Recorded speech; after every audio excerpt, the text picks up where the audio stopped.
আমরা বাড়িতে চীনা মাটির বিভিন্ন রকম বাসনপত্র, গ্লাস, থালা, বাটি ব্যবহার করি, কিন্তু সেগুলো কিভাবে তৈরি হয় আমরা কিন্তু অনেকেই জানি না। আজকের ভিডিওটি পুরোপুরি দেখতে থাকুন। আজকের ভিডিওতে আমি আপনাদেরকে সেটাই দেখাবো, চীনা মাটির প্লেট, গ্লাস, বাটি এগুলো কিভাবে তৈরি হয়। দেখতে পাচ্ছেন একজন ব্যক্তি এই যে চীনা মাটি যেটা, সেই মাটিটা সংগ্রহ করে নিয়ে আসছে। দুই প্রকার মাটি ব্যবহার করবে। শুরুতে যে মাটিগুলো দেখছেন এটা এক প্রকার। তো যা হোক, মাটিগুলো ভেঙে নিচ্ছে, ভেঙে নিয়ে একটা ছাকনার উপরে রাখলো। এরপরে সেটাগুলোকে গুঁড়ো গুঁড়ো মানে পাউডার ফর্ম তৈরি করা হচ্ছে।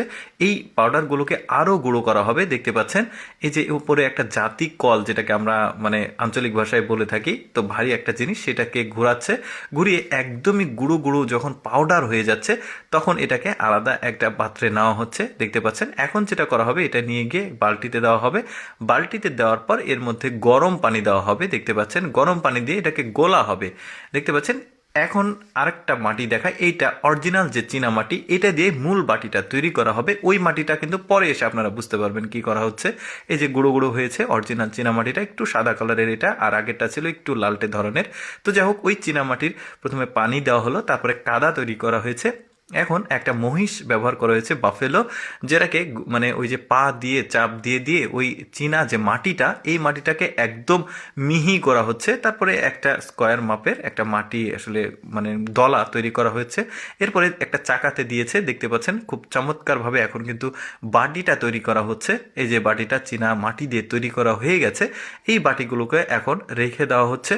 মানে প্রায় মানে পরদিন, ঠিক মানে রাত্রে রেখে দেওয়া হয়েছে। পরদিন একটু যখন শক্ত হয়েছে হালকা পাতলা, তখন একটা লোহার দণ্ড দিয়ে এটাকে সুন্দরভাবে ওই বাটির স্ট্রাকচার তৈরি করা হচ্ছে। দেখতে পাচ্ছেন মানে গঠনটা নিয়ে আসা হচ্ছে চমৎকারভাবে। এই যে দেখতে পেলেন হয়ে গেল এই বাটিটা, এখন রেখে দেওয়া হচ্ছে। এখন শুরুতে যে মাটিটাকে দেখেছিলেন, যে লাল মাটি, যেটা মানে কালারের জন্য এটাকে ব্যবহার করা হবে। ওই যে বললাম দুই প্রকার আসলে মাটি ব্যবহার করা হয়েছে, একটা বাটি তৈরি করার জন্য আর একটা কালার তৈরি করার জন্য। শুরুতে যেটা দেখেছিলেন যে মাটিটা, ওইটা কালার তৈরি করার জন্য, আর সাদা কালারের যে মাটিটা ছিল ওইটা অরিজিনাল চীনা মাটি। তো যা হোক, এই যে বাটিগুলো তৈরি করা শেষ, কালারও দিয়ে দিয়েছে। এখন একটা পাত্রে রেখে এটা একটা বিশেষ চুলাতে নিয়ে আসছে। এই ঘরটা দেখতে পাচ্ছেন, এই ঘরটা আসলে টোটালি একটা চুলা। তো এখানে দেওয়া হচ্ছে, দিয়ে ঘরটার দরজা একদমই কাদা দিয়ে ইট দিয়ে মানে একদম লক করে দেওয়া হয়েছে। এবার পাশে একটা মানে গর্ত ছিল, সেদিক দিয়ে আসলে খড়ি দেওয়া হচ্ছে, তো জ্বালানি। তো এই যেহেতু বাটিগুলোকে পোড়াতে হবে শক্ত করার জন্য, তো দেখতে পাচ্ছেন এখন মানে পরদিন, ঠিক পরদিন ওখানে প্রচণ্ড তাপ চাপের সবকিছু কমপ্লিট হওয়ার পর এখন ওই যে কাদা দিয়ে যে দরজাটা বন্ধ করেছিল সেটাকে খুলে এই যে দেখতে পাচ্ছেন একদমই চেঞ্জ হয়ে গেছে বাটিটা। দেখতে পাচ্ছেন বেশ চমৎকারভাবে কিন্তু বাটিগুলো তৈরি হয়ে গেছে। দর্শক, আমি সবসময় চেষ্টা করি আপনাদের সামনে এক্সেপশনাল, এডুকেশনাল মানে ব্যতিক্রম ভিডিওগুলো উপস্থাপন করার। এইরকম ভিডিও প্রতিদিন যদি দেখতে চান, আমাদের লেটস গো ফেসবুক পেজটি ফলো রাখতে পারেন।